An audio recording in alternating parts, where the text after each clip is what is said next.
पूरा विश्व सितंबर माह को अल्जाइमर्स डिजीज मंथ के रूप में मना रहा है to raise awareness about dementia. Dementia एक कलेक्टिव टर्म है, एक क्लस्टर ऑफ कई सारे सिम्टम्स के लिए, जैसे difficulties with memory, language and other thinking related skills. Dementia के सभी केसेस में से 70% अल्जाइमर्स के हैं, making it the most common form of dementia. WHO के अनुसार 2015 तक 47 मिलियन लोग, या यूं कहें कि 5% एल्डरली पॉपुलेशन डिमेंशिया से पीड़ित है। 2030 तक यह बढ़कर 75 मिलियन हो जाएगी और 2050 तक यह 132 मिलियन हो जाएगी। ग्लोबल डेटा के अनुसार 16 ऐसे देश हैं जहां सभी 60 वर्ष और उससे अधिक उम्र के लोगों का लगभग 6% डिमेंशिया का सामना करता है। इंडिया इन देशों में से एक है। कम से कम 4 मिलियन भारतीय किसी न किसी प्रकार के डिमेंशिया से पीड़ित हैं। मेडी सर्कल में हम world Alzheimer's month awareness series का आयोजन कर रहे हैं। We are aiming to draw awareness on the symptoms and treatments available for Alzheimer's disease. Hello, नमस्कार, मैं हूं अपराजिता मेहरा और आज इस पहल में हम बात करने जा रहे हैं डॉक्टर फिरोज अहमद से। Dr. Feroz Ahmed has a work experience of 10 plus years as a clinician doing private practice. आप अपने खुद के क्लिनिक में लगातार पिछले 10 से भी ज्यादा वर्षों के साथ काम कर रहे हैं। आपका कोर एरिया ऑफ वर्क है जीरियाट्रिक मेडिसिन और जनरल मेडिसिन। आपने SGT medical college Gurgaon, Fortis hospital Vasant Kunj और अपोलो हॉस्पिटल न्यू दिल्ली के साथ भी काम किया है। आपने स्वामी विवेकानंद सुभारती यूनिवर्सिटी मेरठ से 2020 में MBA हॉस्पिटल एडमिनिस्ट्रेशन भी किया है। हम आपका मेडी सर्कल में स्वागत करते हैं डॉक्टर फिरोज अहमद जी। नमस्कार सर, कैसे हैं आप? जी जी, मैं बहुत बढ़िया हूँ। आप कैसी हैं? मैं भी ठीक हूँ सर। हम बहुत ही सौभाग्यशाली हैं कि आज आपसे हम इस महत्वपूर्ण विषय पे बातचीत करने जा रहे हैं। तो क्या मैं अपने पहले प्रश्न की तरफ बढ़ सकती हूँ सर? या हाँ जी, हाँ जी। जी, मेरा पहला प्रश्न आपसे है कि डिमेंशिया और अल्जाइमर में अंतर क्या है? Ma'am, dementia is actually a most common cause of mental disorder in which the the neurons of the brain affected because of the some diseases, underlying diseases, which causes changes in the intellect, changes in the memory, and changes in the behavior of the patient. But the consciousness is intact. मतलब क्या कि patient conscious रहता है, लेकिन उनके memory, intellect और behaviour changes होते हैं। कॉमनली डिमेंशिया हम 60 प्लस एज ग्रुप के लोगों में देखते हैं, लेकिन ये पहले भी हो सकता है, मिडिल एज में भी, लेकिन इनका नंबर, इनका परसेंटेज कम होता है। अल्जाइमर एक मोस्ट कॉमन कॉज है डिमेंशिया का, जो कॉमनली हम 80-85 प्लस एज ग्रुप के पेशेंट्स में देखते हैं। Most of the patients of more than 80 plus age और 85 plus age are affected with dementia which is due to Alzheimer disease. तो अल्जाइमर डिजीज एक कॉज है डिमेंशिया का। बेसिकली हम ये कह सकते हैं कि डिमेंशिया का एक टाइप है अल्जाइमर डिजीज, और अल्जाइमर डिजीज एक कॉज है डिमेंशिया का। बेसिकली अल्जाइमर डिजीज में क्या होता है कि अल्जाइमर डिजीज में हमारा ब्रेन जो है, ब्रेन सेल्स, न्यूरॉन्स जिसे हम बोलते हैं, न्यूरॉन्स अफेक्टेड होता है, वो श्रिंक होता है because of the increasing age and because of the some underlying causes, जो मैं बाद में बताऊंगा कौन कौन सी कॉजेज हो सकती हैं। Because of that underlying causes हमारे ब्रेन न्यूरॉन्स में एमेलॉइड्स होते हैं। एमेलॉइड्स के अमाउंट बढ़ते हैं और उनका deposition out of the neurons होने लगता है, जो इट विल फॉर्म प्लैक्स। और सेल के अंदर, जो नर्व सेल के अंदर हमारे टाउज होते हैं, टाउज का अमाउंट बढ़ने की वजह से वहां पे वो टैंगल्स बना लेते हैं, और ये प्लाक्स और टैंगल्स मिलके नर्व सेल को श्रिंक कर देते हैं। श्रिंक मतलब वो छोटा हो जाता है नर्व सेल, तो उसका फंक्शन खत्म होने लगता है धीरे धीरे।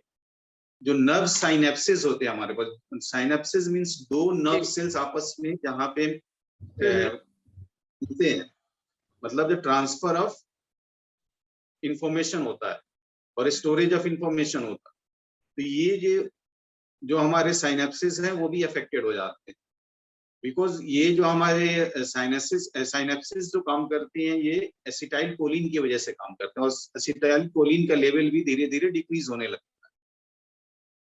तो because of the shrinkage of the neurons, आहिस्ते आहिस्ते हमारा ब्रेन का साइज भी श्रिंक हो जाता है अल्जाइमर्स पेशेंट।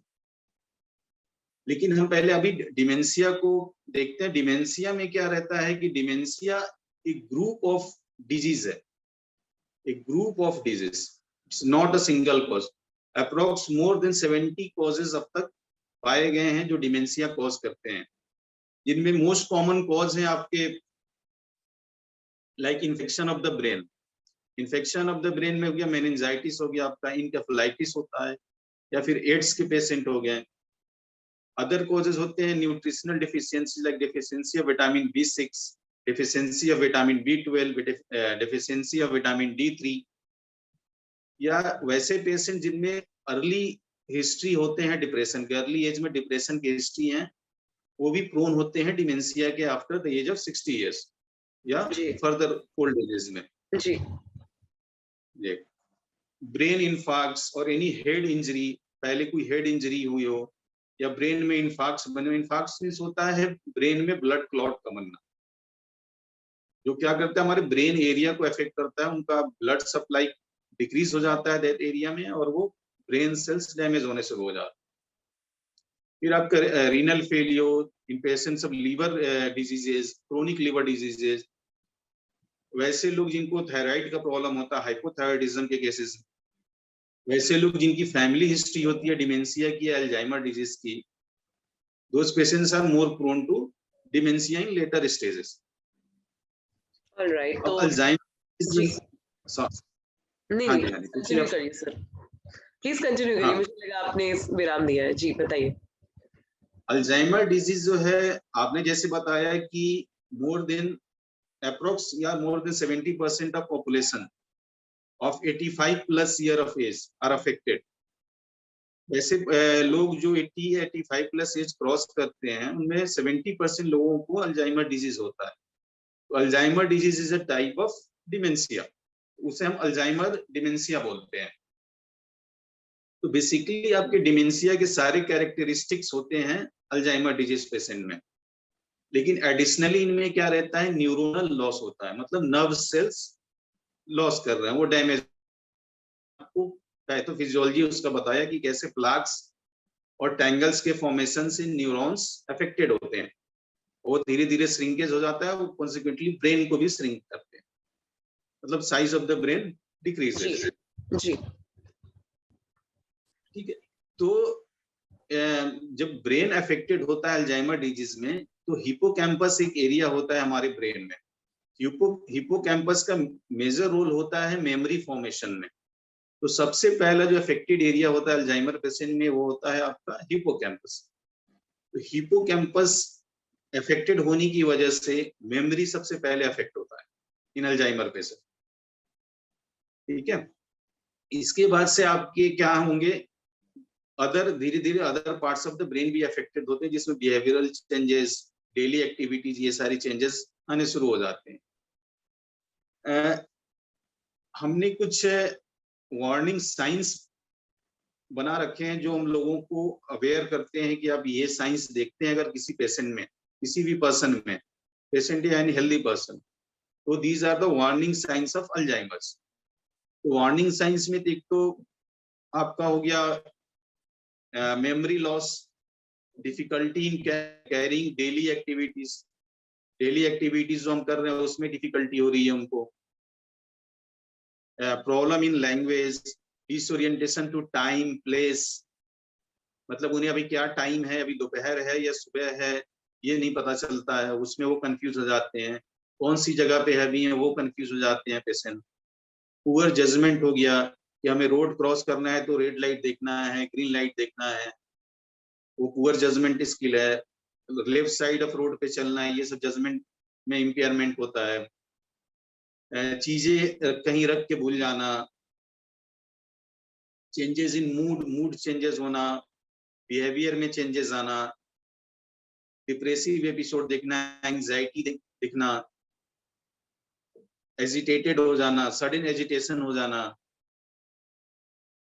ये सारे आपके वार्निंग साइंस होते हैं। तो आपका बेसिकली अल्जाइमर्स जो है, अल्जाइमर्स आपका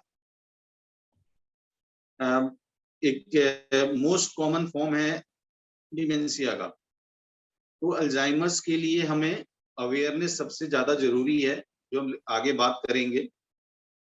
अभी मैंने आपको डिमेंशिया और अल्जाइमर्स का डिफरेंस बताया कि क्या है। Alzheimer's is not other than dementia, it is a type of dementia, ये ध्यान रखना है। जो लेटर ऑन स्टेज में आगे जिसको डिमेंशिया अगर इनिशियली होता है तो उनमें ज्यादा चांसेस हैं कि वो अल्जाइमर डिजीज उनको हो सकता है। सर काफी डिटेल्ड तरीके से आपने ये बताया है, बहुत बहुत धन्यवाद सर इसका। और मेरा अगला प्रश्न आपसे है कि डिमेंशिया और अल्जाइमर के रिस्क फैक्टर्स क्या होते हैं? मैम रिस्क फैक्टर्स कॉमनली हमारा पहला चीज रहता है लाइफ स्टाइल हमारा जी। Most of the people are living sedentary lifestyle. Sedentary lifestyle मतलब क्या है कि एक्सरसाइज से हम कोसों दूर है। Most of the people are not interested in doing physical activities. बिल्कुल बिल्कुल। दूसरी चीजें रहती हैं हमारा स्लीप डिप्राइवेशन। स्लीप डिप्राइवेशन मतलब 8 से 10 घंटे का डेली साउंड स्लीप लेना, जो अब हमारे रूटीन में नहीं है। रात में लेट सोना, सुबह लेट देर तक सोना, जी। इसकी वजह से हमें स्लीप डिप्राइवेशन होता है। स्लीप डिप्राइवेशन क्या करता है कि हम एमेलॉइड्स के लेवल को ब्रेन में इंक्रीज करता है, न्यूरॉन्स में। तो मैंने आपको बताया कि एमेलॉइड्स के लेवल जब इंक्रीज होते हैं तो वो प्लाक्स के फॉर्मेशन करते हैं। तो प्लाक्स का फॉर्मेशन क्या करते हैं, हमारे साइनेप्सिस पे जाके वो इकट्ठे हो जाते हैं और वो हमारे इंफॉर्मेशन को शेयर नहीं करने देते, मतलब ट्रांसफर नहीं हो पाता है इंफॉर्मेशन फिर बिटवीन न्यूरॉन्स, और श्रिंकेज ऑफ न्यूरॉन्स भी होने शुरू हो जाते हैं जिसकी वजह से। तीसरी चीजें होती है हमारे लाइफ स्टाइल में, like smoking, use of alcohol which is common nowadays, overweight, obesity, ये सारी चीजें एक मेजर रिस्क फैक्टर कॉज करती हैं। दूसरी चीजें होती हैं हमारी पुरानी बीमारी, जैसे हाइपरटेंशन, मतलब हाई ब्लड प्रेशर जो अनकंट्रोल है। बहुत सारे लोग हैं जो हाइपरटेंशन लेके घूम रहे हैं लेकिन वो मेडिसिन नहीं खाना चाहते। या अनकंट्रोल डायबिटीज है, अनकंट्रोल ब्लड शुगर लेवल है जिनका, वैसे लोग। डिस्लिपिडेमिया है, मतलब जिनका कोलेस्ट्रॉल लेवल हाई रहता है, जी। वैसे लोग। ये सारे मेजर रिस्क फैक्टर्स हैं। वैसे लोग जिनको हेड इंजरी हुई हो या जिनको कार्डियोवैस्कुलर डिजीजेस हुई हो, कार्डियोवैस्कुलर डिजीजेस लाइक जिनको स्ट्रोक हुआ हो पहले, या ब्रेन इन्फार्क्ट हुआ हो, या ब्रेन हेमरेज हुआ हो, वैसे लोग ज्यादा रिस्क पे हैं। तीसरी चीजें आती हैं आपका deficiency of nutrients. Deficiency of nutrients like vitamin B6 की डिफिशियंसी, विटामिन B12 की डिफिशियंसी, विटामिन D3 की deficiency. Some other deficiency disease like hypothyroidism, जिसमें थायराइड हार्मोन का डिफिशियंसी हो जाता है। फिर आपका लो सोशल इंटरेक्शन, वैसे लोग जिनका सोशल इंटरेक्शन कम है, जो सोशली इंटरेक्ट नहीं होते हैं, मतलब उनका ब्रेन ज्यादा यूज नहीं हो रहा है, वो कॉमनली क्या या तो मोबाइल में लगे रहेंगे या कुछ इंट्रोवर्ट टाइप रहते हैं। इंट्रोवर्ट टाइप आप कह सकते हैं ऐसे लोग जो इंट्रोवर्ट टाइप लोग होते हैं, पसंद करते हैं, हाँ, लोगों से कम अकेलापन पसंद करते हैं, कम बातचीत करते हैं, लोगों से घुलते मिलते कम है। जी। वैसे लोग ज्यादा प्रोन है डिमेंशिया के और कंसिक्वेंटली अल्जाइमर्स डिजीज के। वैसे लोग जिनकी फैमिली हिस्ट्री है डिप्रेशन की, डिमेंशिया की, अल्जाइमर्स डिजीज की, उनमें चांसेस ज्यादा होते हैं कि इनको लेटर ऑन स्टेज में ये बीमारी हो सकती है। ओके सर, आपने ये इतने सारे रिस्क फैक्टर्स जो हमें बताए हैं वो आजकल के टाइम्स में बहुत ज्यादा कॉमन हो गए हैं। और ऐसे में क्या मैं आपसे एक अलग से प्रश्न पूछना चाह रही हूँ कि क्या इन सारी पॉसिबिलिटीज इन रिस्क फैक्टर्स को देखते हुए क्या किसी व्यक्ति में जनरली जो कि ये बुढ़ापे की बीमारी के तौर पे डिमेंशिया और अल्जाइमर को जिसे जाना जाता है, क्या ऐसा भी पॉसिबल है कि आजकल लोग मिडिल एज में लाइक जैसे मिड लाइफ क्राइसिस के अराउंड 40s में या 50s में भी इससे ग्रसित हो सकते हैं? ऐसी पॉसिबिलिटी होती है क्या सर? अल्जाइमर्स अर्ली स्टेजेस में कॉमनली नहीं देखे जाते, लेकिन डिमेंशिया हो सकता है। अभी हम ऐसे पेशेंट्स देख रहे हैं जो मिडिल एज ग्रुप के हैं, जो डिप्रेशन और एंजाइटी से ग्रसित हैं। जी। उनमें ये डिमेंशिया कॉमनली पाए जा रहे हैं, जो चीजों को भूल जाना, कार के की भूल जाना, अपने पुलिस का नाम भूल जाना, ऐसे भी केसेस आ जी, रहे हैं। बिल्कुल। हाँ, क्योंकि आजकल के लोगों में बहुत प्रायः जो बहुत ज़्यादा हाई फ्लाइंग लोग रहे हैं, बहुत अच्छी जॉब्स में रहे हैं, काफ़ी महत्वपूर्ण पोस्ट पे रहे हैं, उन्हें अचानक से हम लोग ऑब्ज़र्व कर रहे हैं कि उनके अंदर भी ऐसे काफ़ी स्ट्रेस फैक्टर्स जो आपने बताए भी रिस्क फैक्टर्स, वो लगातार उनमें पाए जा रहे हैं। तो ये एक नेचुरल सा क्वेश्चन था जो मेरे दिमाग में आया। तो इसकी पॉसिबिलिटी है, डिमेंशिया आ जाने की पॉसिबिलिटी है, जैसा कि आप कह रहे हैं। डिमेंशिया अब मिडिल एज ग्रुप में भी कॉमन होने लगा है मैम। आगे कुछ सालों में हो सकता है ये ज्यादा कॉमन हो जाए, अगर हमारा लाइफ स्टाइल ऐसे ही रहा तो। जी। तो इस डिज़ीज़ के उपचार में मेजर चैलेंजेस वैसे क्या आते हैं सर? मेजर चैलेंजेस जो है हमारे लिए, पहला कुछ चैलेंज ये है कि कोई स्पेसिफिक मेडिसिन अवेलेबल नहीं है। हम कॉमनली क्या जी। सिम्टम बेस या अंडरलाइंग डिजीज जो होते हैं उनको ट्रीट करके ठीक करने की कोशिश करते हैं, लेकिन अल्जाइमर का खास करके कोई स्पेसिफिक मेडिसिन नहीं है जो उसका 100% क्योर दे। उसको हॉल्ट करने की मेडिसिन है जो थोड़ा सा प्रोग्रेशन को स्लो कर दे। और डिमेंशिया जो है, डिमेंशिया मेनली हमारे लाइफ स्टाइल चेंजेस से ही ठीक हो सकता है। दूसरी चीज है less awareness among the mass. जो हमारे समाज के लोग हैं वे कम अवेयर हैं डिमेंशिया और अल्जाइमर डिजीज के बारे में। ये अवेयरनेस की भी जरूरत है। दूसरी चीज है कि प्राइमरी हेल्थ केयर वर्कर्स भी हैं, वो भी लेस ट्रेंड है related to dementia and Alzheimer disease. तीसरी चीज आती है आपका less family and social support. जिनको डिमेंशिया अल्जाइमर होता है तो फैमिली और सोशल सपोर्ट उनको नहीं मिलता। इवन आजकल तो कॉमनली लोग न्यूक्लियर फैमिली में रह रहे हैं। पहले जो हमारा था ज्वाइंट फैमिली का कल्चर हुआ करता था, खास करके इंडिया में। जी, अभी क्या है कि लोग बड़े शहरों में नौकरी के लिए जा रहे हैं तो वो घर से अलग हो जाते हैं, तो वो बिल्कुल, न्यूक्लियर फैमिली ज्यादा हो गई है। तो न्यूक्लियर फैमिली में क्या रहता है कि हमें फैमिली सपोर्ट नहीं रहता। तो बिल्कुल। अगर आपको कुछ भी मेंटल टेंशन है या कोई भी आप एंजाइटी या डिप्रेशन से गुजर रहे हैं तो आपको कोई मोरल सपोर्ट देने वाला नहीं रहता। अगली चीज है आपका less number of old age homes. Old age home भी हमारे कंट्री में बहुत कम है जहाँ पे हम प्रॉपर केयर दे सके। न्यूक्लियर फैमिली होने की वजह से जो ओल्ड एज पीपल हैं उनको फैमिली मेंबर्स ज्यादा टाइम नहीं दे पाते। तो ऐसे लोगों के लिए बेटर प्लेस होता है ओल्ड एज होम, जहाँ वो अपने इस ग्रुप के लोगों के साथ टाइम गुजारते हैं और स्पेंड उनका कर सकते मेंटल हैं, इंटरैक्ट कर सकते हैं। जी, रहता है। जी, अगली चीज आती है मैम फाइनेंशियल इश्यूज।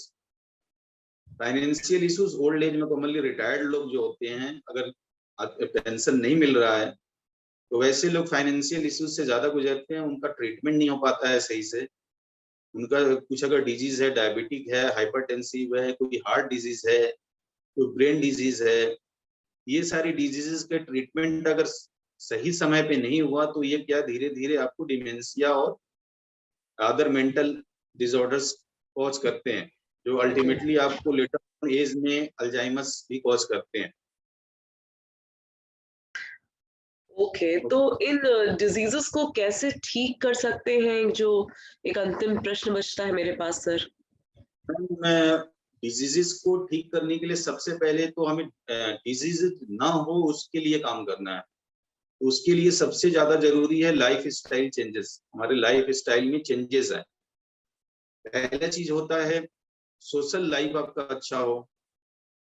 दूसरी चीज है आप डिप्रेशन या एंजाइटी से में जब भी जाते हैं तो जल्द से जल्द उस आप डॉक्टर से कंसल्ट करें, किसी चीज होता है हम हेल्दी डाइट्स लें, एरोबिक एक्सरसाइजेस करें, योगा करें, बैलेंस डाइट लें, स्मोकिंग नहीं करें, अल्कोहल कंजप्शन न करें। बाकी अगर आपकी कोई भी डिजीज है, हाइपरटेंशन है, डायबिटीज है, या कोई कार्डियक डिजीज है, कोई ब्रेन का प्रॉब्लम है, कोई भी डेफिशिएंसी डिजीज है, तो उसका आप प्रॉपर ट्रीटमेंट लें। ब्लड शुगर लेवल को कंट्रोल रखें, कोलेस्ट्रॉल को कंट्रोल में रखें। तो ये सारी आपकी ये बेसिक चीजें हो गई जो आप हम खुद से कर सकते हैं कि ये डिजीज का प्रोग्रेशन ना हो, आगे हो ना आप। लेकिन एक बार किसी को डिजीज हो जाता है, डिजीज होने के बाद क्या रहता है कि हम सबसे पहले चीज क्या करते हैं कि कौन सी बीमारी ये डिमेंशिया कॉज कर रही है। तो पहले हम उसको पता करने की कोशिश करते हैं, उसको कुछ इन्वेस्टिगेशंस करके हम पता करते हैं कि ये कौन सी बीमारी है, फिर अकॉर्डिंगली हम उस जो बेस कॉज है उससे ट्रीट करते हैं। बेस कॉज का ट्रीटमेंट अगर सही होता है तो उस ट्रीटमेंट की वजह से आपका जो डिमेंशिया का प्रोग्रेशन है, जो अल्टीमेटली अल्जाइमर्स कॉज करेगा, वो हॉल्ट हो जाता है, वो आपका रुक जाता है वहीं पे, वो आगे फिर प्रोग्रेस नहीं करेगा। ठीक है, लाइक आप हाइपरटेंशन को कंट्रोल कर लिया आपने, डायबिटीज को अपने कंट्रोल में रखा, डिसलिपिडेमिया को कंट्रोल में रखा, हाइपोथायराइडिज्म है तो उसका सप्लीमेंट ले लिया आपने, विटामिन डिफिशियंसी है उसका सप्लीमेंट ले लिया, हेल्दी डाइट लिया उसकी जगह पे, सन बात किया विटामिन डी डिफिशियंसी को दूर करने के लिए। बाकी जनरल ट्रीटमेंट्स होते हैं, general treatment consist of good nutrition diet, nursing care, family support, ये सारी इंपॉर्टेंट होती है आफ्टर मतलब डिजीज होने के बाद में। इसमें आपका डाइट इंपॉर्टेंट है, नर्सिंग केयर इंपॉर्टेंट है, फैमिली सपोर्ट इंपॉर्टेंट है। अगली चीज होती है फैमिली का काउंसलिंग, क्योंकि फैमिली बहुत ज्यादा इन्वॉल्व होते हैं, बहुत ज्यादा अफेक्टेड होते हैं डिमेंशिया अल्जाइमर्स के पेशेंट में, खास करके अल्जाइमर्स के पेशेंट में फैमिली ज्यादा अफेक्टेड होते हैं। तो ये डॉक्टर का फर्ज बनता है कि फैमिली की काउंसलिंग करे कि होम केयर कैसे करना है और कब इनको नर्सिंग केयर की रिक्वायरमेंट होगी, वो सारी उनको इंफॉर्मेशन दे के रखें कि कौन से टाइम पे आपको होम केयर देना है और क्या सिम्टम्स आने पे आप नर्सिंग केयर देंगे। तो फैमिली सपोर्ट इम्पोर्टेंट है, तो फैमिली को भी सपोर्ट देना इम्पोर्टेंट है, जो डॉक्टर का काम है उन्हें काउंसिल करके रखे अकॉर्डिंगली। कुछ मेडिकेशंस हैं जो थोड़े बहुत हेल्पफुल रहे हैं अल्जाइमर्स डिजीज में, खास करके कुछ पेशेंट जो होता है एजिटेटेड हो जाते हैं, तो उनके लिए एक मेडिसिन है, एक दो मेडिकेशन है जो हम देते हैं, जैसे रिस्पेरिडोन है जो एजिटेटेड पेशेंट के एजिटेशन को कंट्रोल करने के लिए रहता है। मैंने आपको स्टार्टिंग में बताया था कि एसिटाइल कोलिन होता है जो हमारे इंफॉर्मेशन को एक न्यूरॉन से दूसरे न्यूरॉन तक, मतलब वो न्यूरोट्रांसमीटर होता है, वो ट्रांसमिट करता है इंफॉर्मेशन। तो एक टाइक्री मेडिसिन है जो आपका एसिटाइल कोलिन स्ट्रेस एंजाइम होता है उसको इनिवेट करता है। एसिटाइल कोलिन स्ट्रेस जो है आपके एसिटाइल कोलिन को डाइजेस्ट करने में हेल्प करता है, उसको खत्म करता है। तो ऑलरेडी अल्जाइमर्स पेशेंट में एसिटाइल कोलिन डिफिशियंसी होता है, तो उसको पूरा करने के लिए हम टैक्रीन एक देते हैं जिसमें 20 to 25% पेशेंट में इंप्रूवमेंट देखा गया अल्जाइमर्स। एक रिवास्टिगमिन मेडिसिन है जो प्रोग्रेशन को रोकता है, अल्जाइमर्स के प्रोग्रेशन को, लेकिन जितना हो गया उतना वो ट्रीट नहीं करेगा, लेकिन वो आगे प्रोग्रेस ना करे उसको रोकता है। That's all from my side, ma'am. Okay, thank you so much, Doctor, for coming on our show and sharing your valuable time and insights with us on MediCircle. It was really a pleasure to have you. So बहुत बहुत धन्यवाद sir, आपने बहुत ही अच्छे शब्दों में बहुत सारी जानकारी हमें आज दी इस कार्यक्रम के माध्यम से, उसके लिए वाकई बहुत बहुत धन्यवाद सर। Thank you sir.